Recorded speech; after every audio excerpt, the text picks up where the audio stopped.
Assalamualaikum warahmatullahi wabarakatuh. Oke, kesempatan kali ini saya akan menjelaskan tentang validitas instrumen. Apa itu? Kita lihat nanti. Pengertian validitas instrumen.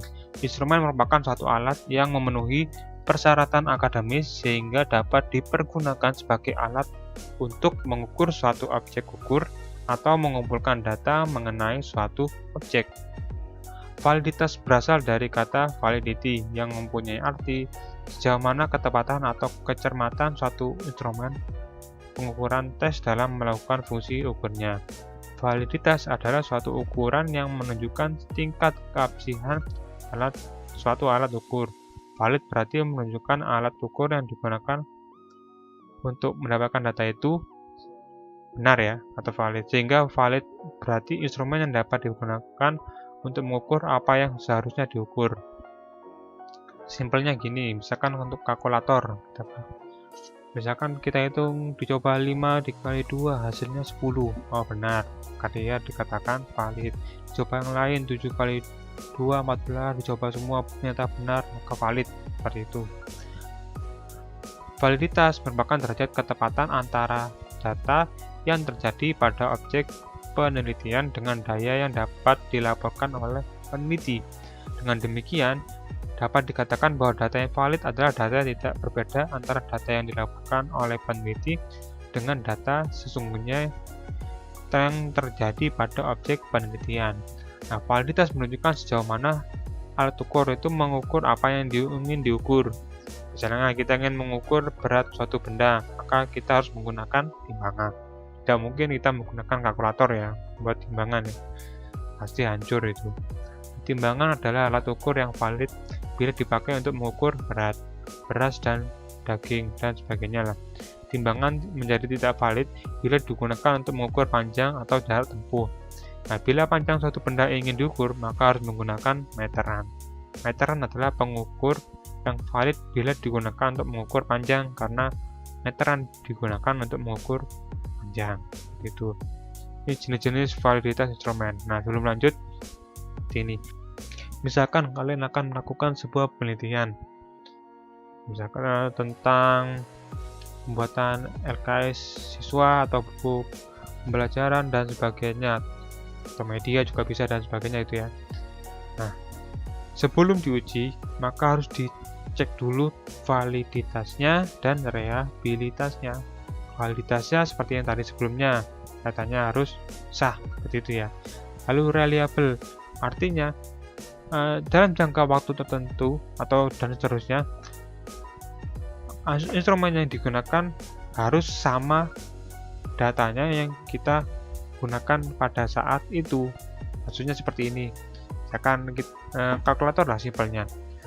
Hari ini saya menggunakan kalkulator, misalkan dicoba 5 kali 2 10, 7 kali 3 21 dan sebagainya. Lalu saya coba lagi hari berikutnya, hasilnya sama, minggu berikutnya, bulan berikutnya, tahun berikutnya, sampai rusak misalkan itu hasilnya sama, maka dikatakan dia reliable. Untuk lebih jelasnya reliable nanti ada di bab berikutnya. Sekarang kita fokus ke validitas dulu. Itu salah satu gambarannya tentang validitas. Nah, ini yang pertama untuk jenis-jenis validitas instrumen. Validitas isi. Validitas isi menunjukkan sejauh mana pertanyaan, tugas atau butir dalam suatu tes instrumen mampu mewakili secara keseluruhan dan proporsional perilaku sampel yang dikenai tes tersebut. Artinya, tes itu valid apabila butir-butir tes itu mencerminkan keseluruhan konteks atau materi yang diujikan atau yang seharusnya dikuasai secara profesional. Untuk mengetahui apakah tes itu valid atau tidak, harus dilakukan melalui penelaahan kisi-kisi tes yang memastikan bahwa soal-soal tes ini mewakili atau mencerminkan keseluruhan konten atau materi yang seharusnya dikuasai secara proporsional. Oleh karena itu, validitas isi suatu tes tidak mempunyai besaran tertentu yang dihitung secara statistik, tapi dipahami tes itu sudah valid berdasarkan telaah kisi-kisi tes. Oleh karena itu, validitas isi sebenarnya merupakan atau mendasarkan pada analisis logika, tidak merupakan suatu koefisien validitas yang terhitung secara statistik. Jadi, untuk validitas isi itu konteksnya. Misalkan kalau tentang sebuah cerita, konteksnya tepat sesuai dengan indikator yang akan kalian ujikan seperti itu. Jadi kan sebelum melakukan penelitian harus buat indikator dulu. Apa yang akan kalian uji, tujuannya apa, konteksnya apa, seperti itu. Jadi misalkan kalau bacaan, teksnya itu harus mewakili dari indikator atau tujuan kalian. Jadi tidak melenceng, seperti itu. Itu isinya. Berikutnya, validitas konstruk. Validitas konstruk adalah validitas yang mempermasalahkan sejauh mana butir-butir tes mampu mengukur apa yang benar-benar hendak diukur sesuai dengan konsep khusus atau definisi konseptual yang telah ditetapkan. Validitas konstruk bisa digunakan untuk instrumen yang dimaksud mengukur variabel konsep, baik sifatnya performansi, tipikal seperti instrumen untuk mengukur sikap, minat, konsep didik, fokus kontrol gaya kepemimpinan, motivasi, berprestasi, dan lain-lain, maupun yang sifatnya performansi maksimum seperti instrumen yang mengukur bakat, tes bakat, intelijensi, kecerdasan emosional, dan lain-lain. Untuk menentukan validitas konstruk, dilakukan proses penelaahan teoretik dari suatu konsep dari variabel yang hendak diukur, mulai dari rumusan konstruk, penentuan dimensi dan indikator, sampai kepada penjabaran dan penulisan butir-butir instrumen. Nah, perumusan konstruk harus dilakukan berdasarkan sintesis atau teori-teori mengenai konsep variabel yang hendak diukur melalui proses analisis dan komparasi yang logis dan cermat.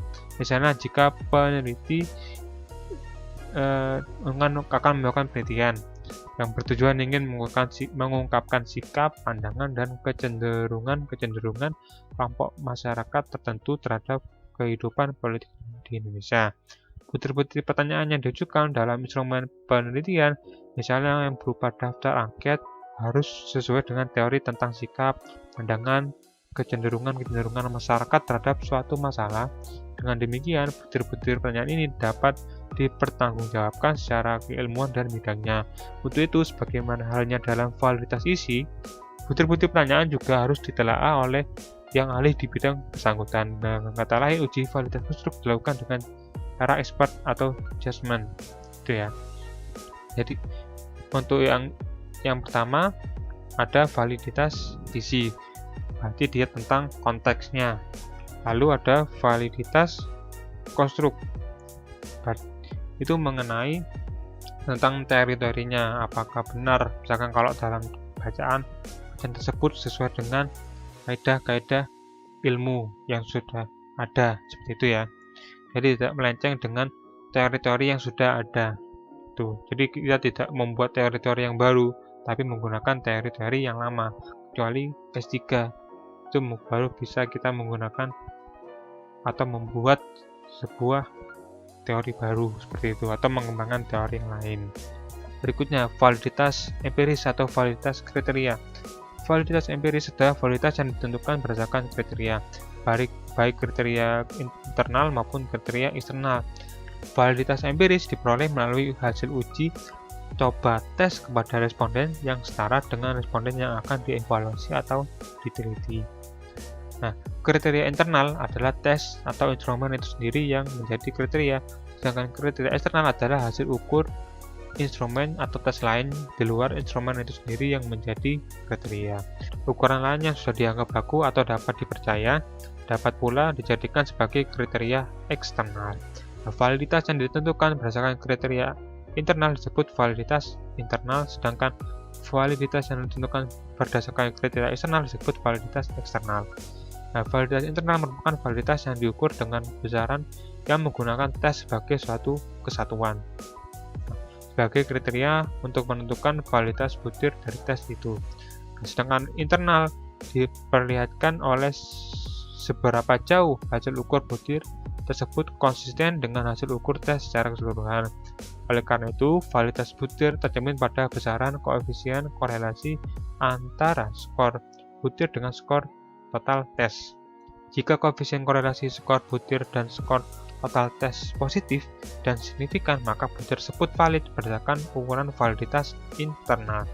Nah, koefisien korelasi yang tinggi antara skor butir dengan skor total mencerminkan tingginya konsistensi antara hasil keseluruhan tes dengan hasil ukur butir tes, atau dapat dikatakan bahwa butir tes tersebut konvergen dengan butir-butir lainnya dalam mengukur satu konsep atau konstruk yang hendak diukur.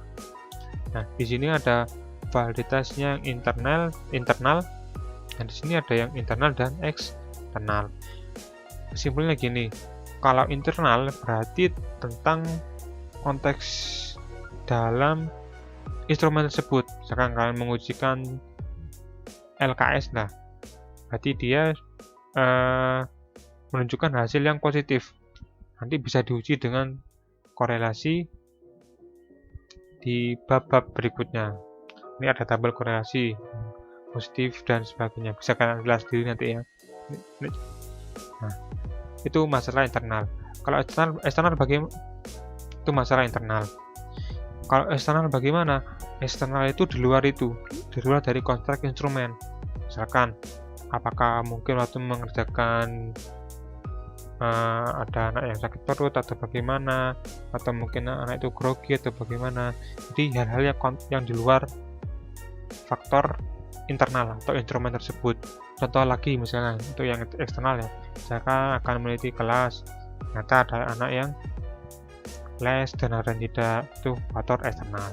Internal itu berarti pengerjaannya tersebut itu ya, dari tesnya. Oke, lanjut.